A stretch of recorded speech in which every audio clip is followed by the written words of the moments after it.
مفتی طارق مسعود lectures. میں ایک بڑے جنرل اسٹور گیا شاپنگ کے لیے فرسٹ ٹائم 4-5 سال پہلے. 3 گھر تھے نا, تو کسی نے کہا کہ آپ جو محلے کی راشن سے دکان سے راشن لیتے ہو تو آپ جاؤ بڑے اسٹور پہ ہول سیل کے حساب سے ملے گا, آپ کی اتنی بچت ہوگی اور پورے مہینے کا راشن آ جائے گا ایک ہی دفعہ میں, بچت بھی دبا کے ہوگی. سمجھ رہے ہیں؟ میں چلا گیا, میں نے کہا چلو یار, لوگ ساری دنیا ہی مجھے پاگل کہہ رہی ہے کہ مفتی صاحب 3 گھروں کا راشن ایک چھوٹی سی دکان سے آ رہا ہے تو اس کی ریٹ بھی زیادہ ہیں اور ٹینشن بھی زیادہ ہے, تو کیوں نہ آپ پیسہ بچاؤ بھائی, کیا خیال ہے؟ بڑے اسٹور سے لو. آپ دیکھا ہوگا بڑے بڑے اسٹوروں پہ کتنا رش ہوتا ہے. ہم بھی نکل لیے 2 تاریخ یا 3 تاریخ کو, ایک دوست کو لیا, ہم نے کہا چلو بھائی, اب ہم وہ ٹرالی لے کے گھوم رہے ہیں. او بھائی یہ والا شیمپو کہاں ہے؟ وہ ادھر رکھا ہوا ہے, وہاں جا رہے ہیں شیمپو لینے کے لیے. یوں کر کے دیکھ رہے ہیں کون سا والا شیمپو گھر والوں نے لکھا ہوا ہے. چل بھائی یہ شیمپو بھی ہے. وہ بندے سے پوچھنا پڑتا ہے نا, پہلے تو بندہ ہی کون ہے پہلے تو وہ تلاش کرو, کس سے پوچھیں. تو وہ وہاں رکھا ہوا ہے, ادھر جا کے وہاں سے ادھر جا کے 1.5 گھنٹہ ہمارا برباد ہو گیا. پھر ہم عجیب سے نا 1.5-2 گھنٹے تو گئے تیل لینے. اس کے بعد ہم نکلے, وہ گرم مسالہ وہاں سے لینا ہے, تو چٹنی مسالہ وہاں سے لینا ہے, تو زیرہ وہاں سے لینا ہے, تو فلانا. بھائی وہ پاگل ہو کے میں نکلا نا وہاں سے. اس کے بعد میں نے اس بندے کے ذمے لگایا کہ یار کیلکولیشن کر, بچت کتنی ہوئی ہے. 3 گھروں کا سودا لیا ہے تو ذرا کیلکولیشن کر کے, کیلکولیشن اور کیلکولیٹر کو پتہ ہی ہوگا, ذرا بتا یار. تو پتہ نہیں کتنی بچت ہوئی تھی, 1000 روپے کی, 1500 کی, 2000 کی. میں نے کہا یار یہ بیچارہ غریب جو دکان کھول کے بیٹھا ہوا ہے, چھوٹا سا کھوکھا, یہ اس کا حق نہیں ہے کہ 1000 اس کو دے دو. کیا خیال ہے؟ نہیں ہے بات میرا خیال. میں نے کہا یہ بیچارہ یہ کہ پاگل ہے یہ کہ چوری کرے گا, یہ ڈاکے ڈالے گا. سارے ان بڑے بڑے اسٹوروں میں گھسیں گے, اور یہ جو بڑے بڑے اسٹورز ہوتے ہیں ان کی کون سی اپنی حق حلال کی کمائی ہوتی ہے باپ دادا سے. یہ تو بینکوں سے کروڑوں روپے قرضہ لے کے سود پہ انہوں نے بڑے بڑے اسٹور کھولے ہوئے ہوتے ہیں. جو محلے میں بیٹھا ہوا ہے نا دکان کھول کے, اس نے خون پسینہ اس کے باپ دادا سے جو وراثت ملی اور اپنا خون پسینہ مل کے آج اس نے ایک چھوٹا سا جنرل اسٹور بنایا ہوتا ہے. اس کو بینک تو قرضہ دے گا ہی نہیں کہ تیرے پاس ہے کیا. اور بڑے بڑے اسٹورز کیا کرتے ہیں, اربوں روپے کروڑوں روپے کا سود پہ قرضہ لیا, حرام قرضہ, بڑے بڑے اسٹور بنا لیے.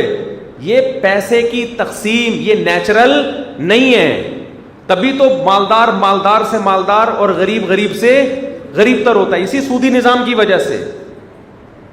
حلال حرام کی بات نہیں ہے, بڑے بڑے اسٹور سے آپ شاپنگ کر سکتے ہیں, لیکن ہماری غیرت, میری تو کم از کم نہیں برداشت کرتی کہ یار وہ 1000 آدمی محلے کے اس دکاندار کو پکڑا دے.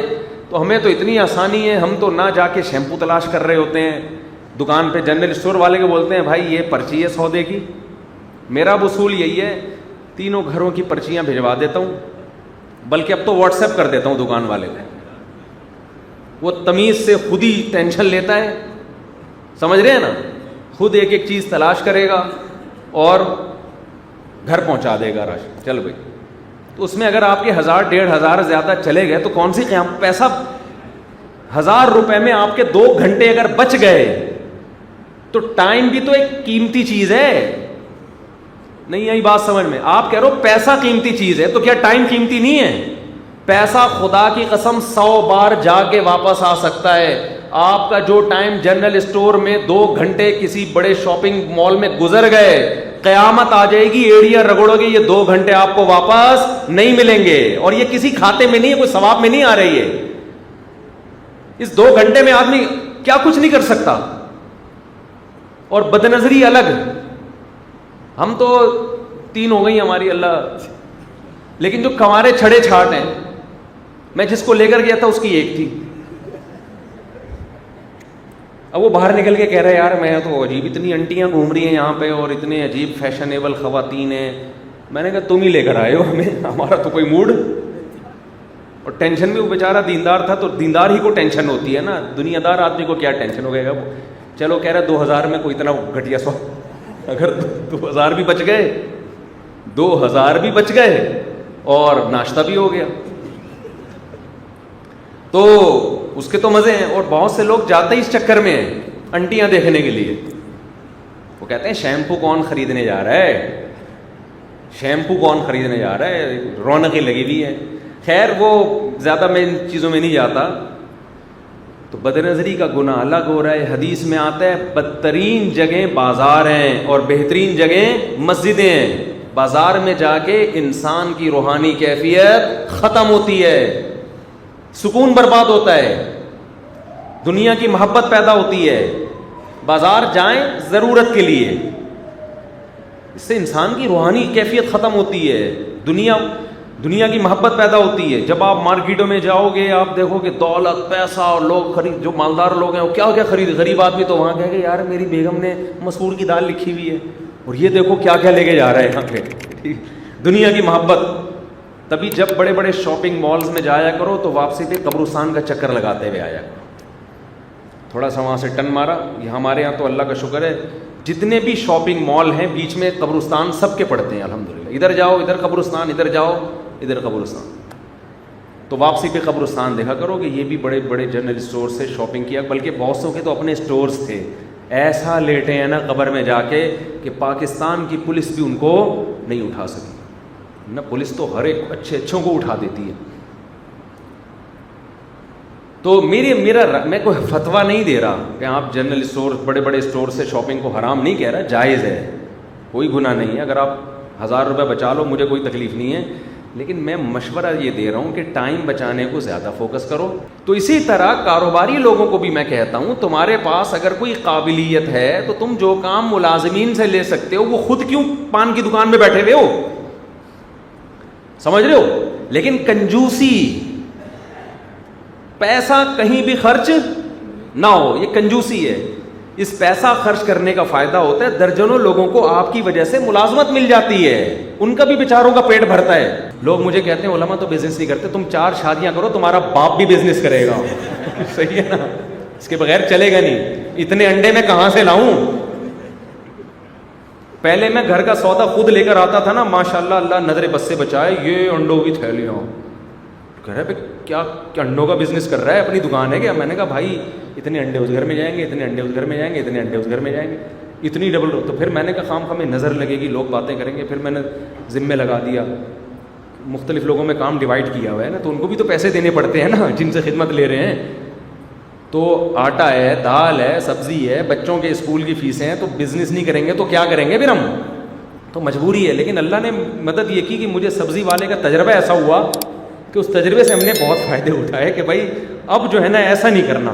اب میں مخصوص میرے تجربے ہیں کہ ایک مخصوص قسم کے بزنس ہے, بس وہی کرو وغیرہ وغیرہ. اب میں نہیں بتاؤں گا وہ کیا ہوتا ہے, بتا ہی دیتے ہیں. دیکھو اگر کسی کو کچھ بھی نہیں آتا نا تو پراپرٹی کے بزنس سے بہتر کوئی بزنس نہیں ہے, تجربے کی بات. کچھ بھی نہیں آتا نا تو سموسے بیچنے, پکوڑے, یہ ان لوگوں. میں نے کھجوروں کا بزنس بھی کیا, الحمدللہ پیسے اس میں بھی ہم نے ڈبوئے ہیں, اللہ کے بڑے فضل. اللہ کا جس کاروبار میں ہاتھ ڈالا الحمدللہ ڈبویا ہے اس کو, اللہ کا بڑا. یہ میں اللہ کا فضل اس لیے بتا رہا ہوں کہ اس سے مجھے مرنے سے پہلے تجربہ ہو گیا, بڑھاپے سے پہلے تجربہ ہو گیا. دیکھو یہ کھجوروں کا بزنس وہ کرے جس کے باپ دادے کھجوروں کا بزنس کرتے آ رہے ہیں. ہم نے کھجور اٹھائی پتہ نہیں کتنے لاکھ کے, بھی میں زیادہ ڈیٹیل میں نہیں جاؤں گا. ہم نے بہت کم ریٹ پہ اٹھائی کہ یار اب تو ہمارے ہی ڈبے بکیں گے, اپنی کمپنی کا نام چھپوائے. سارے کام میں لڑکوں سے لیتا ہوں, خود نہیں کرتا. میں خود میں مرغیاں پالتا ہوں اور مدرسے جاتا ہوں, بیان کرتا ہوں. یہ ہے تو بھی تحقیقات کرنی ہوتی ہے وہ کرتا ہوں. تو ہم نے بزنس زبردست, اور بزنس کے لیے بندہ بھی وہ جو بزنس کا ماہر تھا, پڑھا ہوا ہے باقاعدہ بزنس, تو بندہ رکھا. کھجور جی اتنے ریٹ پہ ہم نے اٹھا لی, اب تو ہماری کھجور کے علاوہ مارکیٹ میں کچھ بھی بکے گئے. اس پہ کمپنی کا نام, اپنا نام نہیں ڈالا, مفتی طارق مسعود, یہ نہیں ہوتا ہمارے نام کے پجامے, مجھے نہیں, اپنا نام نہیں, وہ کمپنی کا نام. یہ ڈال ڈول کے ہم نے کہا اب تو کھلا کھائیں گے تھے, اب تو بس چھوڑو یار دوا کہ ہمارا ہی اتنی سستا اٹھایا. انہیں بھی کہا. ایک صاحب کھجور لے کر آئے میرے گھر میں, مجھے گفٹ دیا نا رمضان میں, اس رمضان کی بات کر رہا ہوں. میں نے لیا تو میری کمپنی کا نام لکھا ہوا تھا اس میں. یہاں سے خریدا مجھے ہی لا کے. میں نے کہا یہ گفٹ دینے کے لیے اس کو کوئی اور نظر نہیں آیا تھا ڈبہ اٹھا کے, اس کو کیا پتا, اس کو میں نے بتایا نہیں یہ میرا ہی ہے. ہم نے کہا چلو یار اتنا تو فائدہ ہوا نا کہ مجھے ایک ڈبہ فری میں مل گیا, وہ ڈبہ مجھے فری پڑا الحمدللہ. پھر ہمیں پتہ چلا بھائی ہم نے جس ریٹ پر اٹھایا ہے نا, جو بڑے بڑے کروڑوں روپے کے انویسٹر ہیں انہوں نے 1 سال پہلے اس سے آدھے ریٹ پہ اٹھا کے فریز کر دیا تھا. ہمارے پاس اتنے بڑے بڑے گودام نہیں ہیں کہ ہم ایران سے کنٹینر منگوائیں اور اتنے بڑے بڑے گوداموں میں فریز کر دیں. ہمیں تو روزانہ وہ کھل رہا تھا, ابے بک جا, اللہ کا واسطہ بک جا, کیڑے پڑ جائیں گے. خیر لاس ہوا, زیادہ نہیں ہوا. تو میں تجربے کی بات بتاؤں, جس کے پاس ٹائم نہیں ہے, جس کے پاس تھوڑا پیسہ جمع ہو گیا, تو کام صرف کس کا کرو, پراپرٹی کا. تمیز کا کام ہے, کاٹن کلف کے ساتھ جو ہے نا آدمی, لیکن اسٹیٹ ایجنٹ کو دے دیے نا, وہ پتہ ہے کیا کرے گا. کچھ اچھے بھی ہیں میرے جاننے والے, کچھ اچھے اسٹیٹ ایجنٹ بھی ہیں, وہ ایمانداری سے بھی کام کرتے ہیں, لیکن نارملی ایسا نہیں ہوتا. اسٹیٹ ایجنٹ کو آپ نے پکڑا دیا, یہ لے بھائی 20 لاکھ روپے لے, کوئی اچھی فائل آئے نا تو میرے لیے خرید لینا. اسٹیٹ ایجنٹ کہے گا فکر نہ کر, اچھی فائل آئے گی تو اس سے بڑا بیوقوف کوئی نہیں ہے جو تمہارے لیے خریدے. اگر وہ اچھی فائل 20 لاکھ میں آپ کے لیے خرید رہا ہے, اس کا مطلب وہ آپ سے بھی بڑا بیوقوف ہے. وہ کیوں خریدے گا تمہارے لیے اچھی فائل؟ اس کو پتہ ہے یار اس میں 20 لاکھ پہ میں 2 مہینے میں 10 کما سکتا ہوں, تو وہ اپنے لیے خریدے گا نا. بلکہ وہ ایک ہوشیاری یہ کرے گا کہ آپ کی پیسے, امانت کے پیسے وہ قرض میں لے لے گا کہ یار یہ فی الحال کھولو, اس کو ٹوپی کرا دو کہ تیرے لیے بہت اچھی فائل آنے والی ہے ابھی. آپ کے پیسے بھی وہ قرض سمجھ کے اپنے پیسوں میں گھما دے. تو یہ کام اگر کرنا ہے تو اسٹیٹ ایجنٹ کوئی بہت ہی ایماندار مل جائے تو ٹھیک ہے, ہیں ایسے لوگ, لیکن میں بتاؤں گا نہیں ان کا نام. تو اس میں پھر یہ طریقہ ہوتا ہے کہ خود چلو پھرو, تھوڑے سے پیسے آئے ہیں, اگر آپ کے پاس 20 لاکھ نہیں 10 لاکھ نہیں, 4-6 آدمی مل کے خرید لو. کیا خیال ہے, 4-6 آدمی مل کے ایک پلاٹ خرید لو, ٹھیک ہے نا, پڑا رہے گا. فائل پکی ہونی چاہیے, کچیوں میں, کچی آبادیوں میں یہ چائنا کٹنگ وٹنگ نہیں ہوتا. یہ پھر ایسا ڈوبو گے کہ مرو گے بالکل. پکا کام کرو. حدیث میں آتا ہے نبی صلی اللہ علیہ وسلم اس کام کو ترجیح دیتے تھے جس میں فائدہ یقینی ہو اگرچہ کم ہو. تو وہ کام اس طرح سے بڑا فائدہ ہے, اس میں اللہ نے بڑی برکت رکھی ہے. سمجھتے ہو کہ نہیں سمجھتے؟